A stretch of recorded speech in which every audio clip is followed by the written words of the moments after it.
Now, if you read the title of the video, first of all, thank you for tuning in. Second, you might be thinking that this is one of those YouTubers who've read the books and is here to bash on the live adaptation.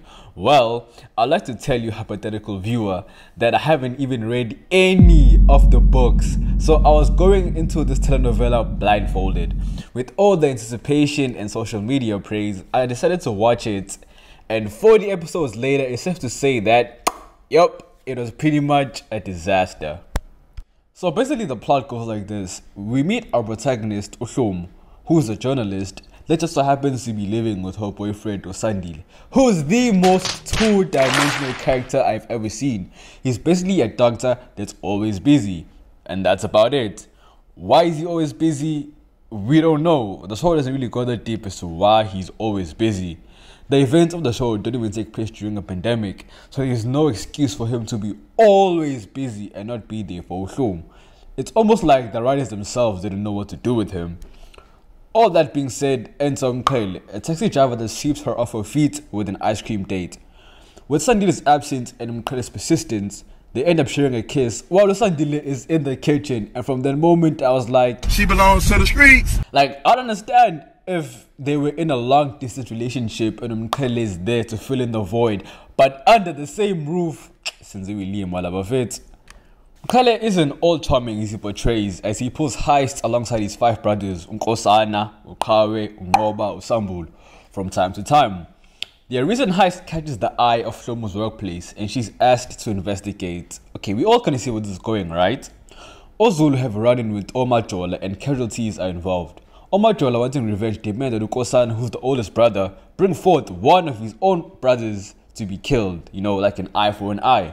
Nkosana, being reluctant, ends up murdering uMajola, and it becomes a war between the two families. On the other hand, we have uDlakadla, who's been put as the head of the taxi association, but he's keeping a heavy secret from uZulu, as he's the one who led the riots that ended up killing their parents. With Hlomu falling head over heels for uMqhele, him and his brothers visit Usandile and literally kick him out of his own house, which was a whack move to me. I mean, if you're really that confident in yourself, my guy, why not pull up solo dolo and be like, it is what it is. Like, nifeni forum, like 5v1. I mean, you're gonna and be like, accept it, so some cliche. It's like, you cannot take part in that. And people on Twitter were really like praising this scene and how badass those were.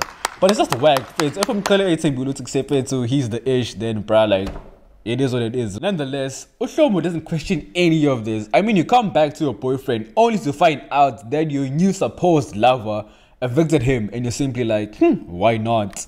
She belongs to the streets. All good things have to come to an end, as uHlomu ends up receiving a beating from uMqhele just because she kept ignoring his calls whilst on a ladies' night. Feeling betrayed, she goes back home only for uMqhele to track down her location, and he receives a beating from her dad. Being the certified lover boy he is, he wins her over with a rank with food already halfway finished. And uHlomu was like, peace out, I'm going back with him. And they're like, why put your health at risk and go back to that abuser? And she's like, because he's pushing P.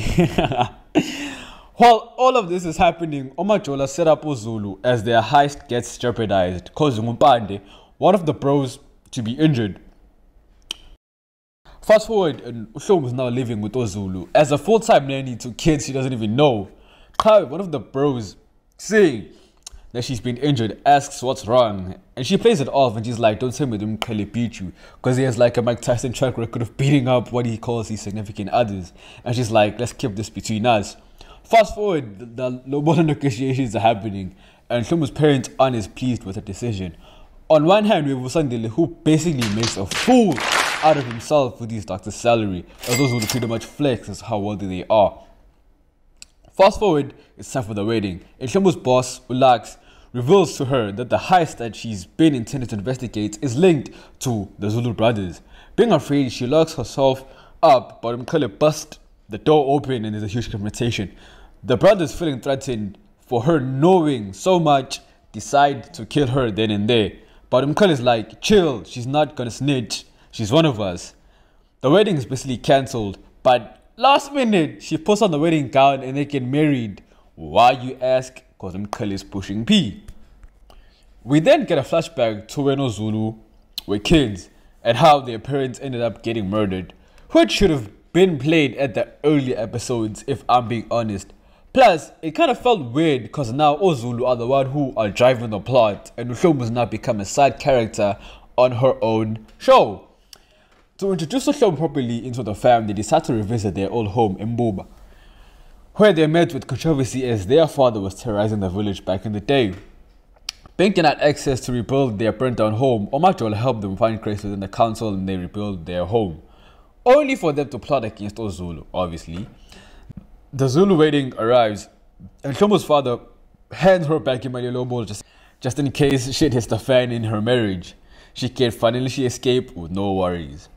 And just like any South African wedding telenovela, inkabs uMajola arrive with his bullets everywhere, killing Umpande, one of the Zulu bros, Nomvelo ingane kaNkosana. With the hunt for SJ Vilakazi at hand, uMajola rubs salt in the wood by attending the wedding as well, as Zulu are naive to see that it's actually them who did this. With loss in the air, the plan to get uZandile, Nkosana's wife, out of jail is underway. Ngoba uses his charm and charisma to sleep with the commissioner's wife to gain access to the 80 million ransom, which is ridiculous if you ask me. The same money they need to bust her out of jail is enough to buy a Lamborghini Veneno. Nkosana eventually finds out that SJ Vilakazi is uDlakadle and kills him on sight. Ngoba manages to gain access to the money and ditches the commissioner's wife, only for Mandy's son, her wretched baby mama, to burn it in the long run when she finds out that Ngoba cheated on her.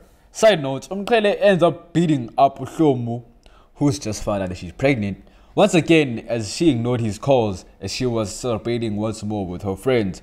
Being devastated, she SMSes uQhawe about the news and he fights uMqele then and there. When all the Zulu brothers gather around, the news finally comes out stating that uMqele has been beating up uHlomu.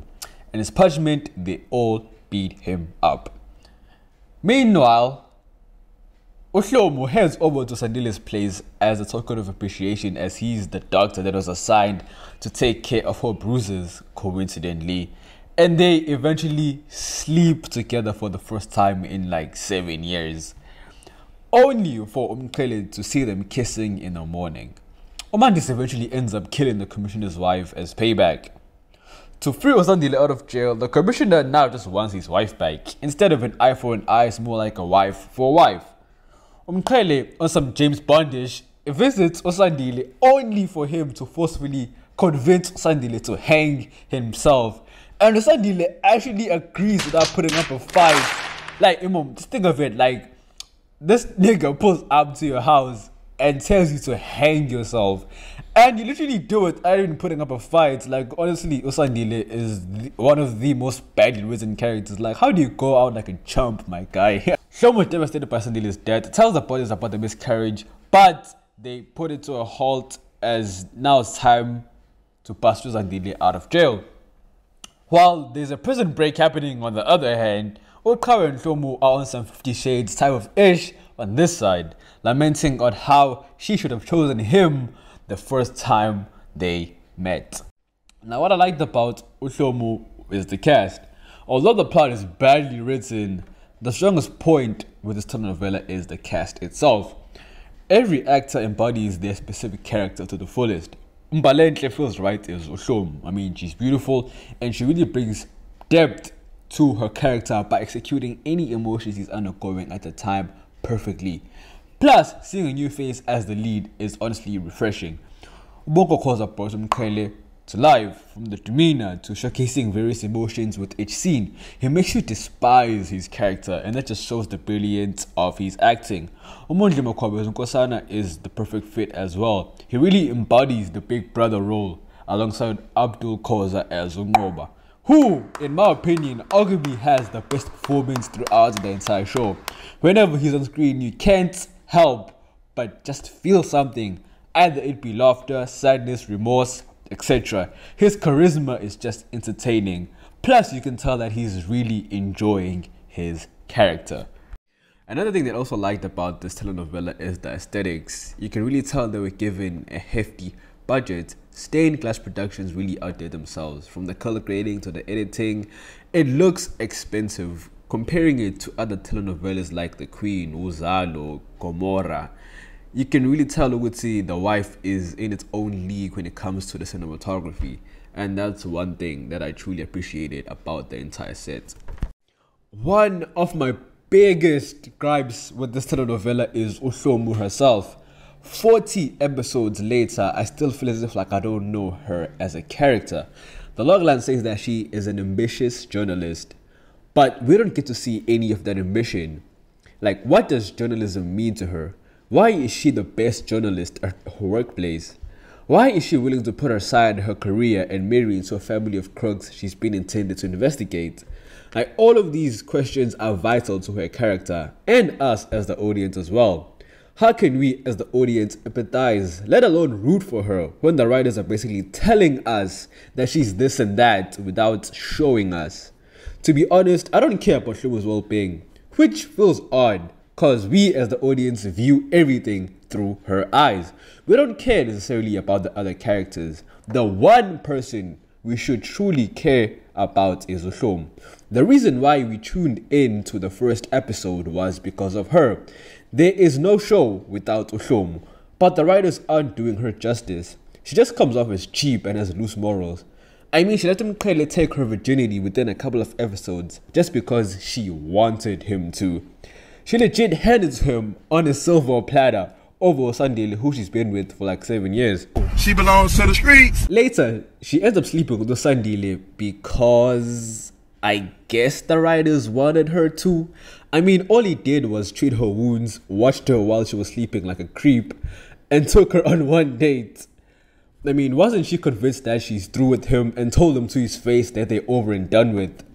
Then, she later ends up sleeping with Ukawe, which honestly speaking, I'm not even gonna comment on, because I don't care about her well-being, like how she doesn't care about her well-being, like how the writers don't even try by all means to make us care about her well-being.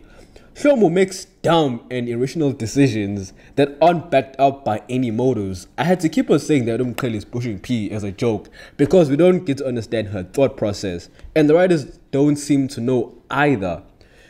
We at times get to hear her inside thoughts via narration, but they don't tell us something that we don't already know.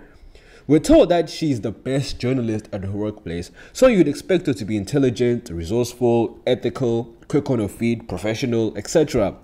When Klele hit her the first time and she left, I applauded her for such a bold decision, but the writers made me take back my applause when she started treating his wounds and went back with him because Umkhele uyiphakade lakhe. Like, I could go on forever how badly written she is as a character, but honestly speaking, I think that I've said enough. One thing I hate about this show is the amount of unnecessary characters it has. Olerato, Ulamkul no Koko, Untiga, Umpande, Nomkogi literally feel like adverts whenever they're on screen. They don't bring any significance to the show. They're literally comedic relief that ruin the main plot. Take for example, Hlomu is about to reveal to his brothers why he's been beating up uHlomu. Whilst he's confessing, we quickly cut to Umgogo Nomkhulu arguing with Utiga Nomqoqi over space muffin shares. I mean, why would you make such an edit?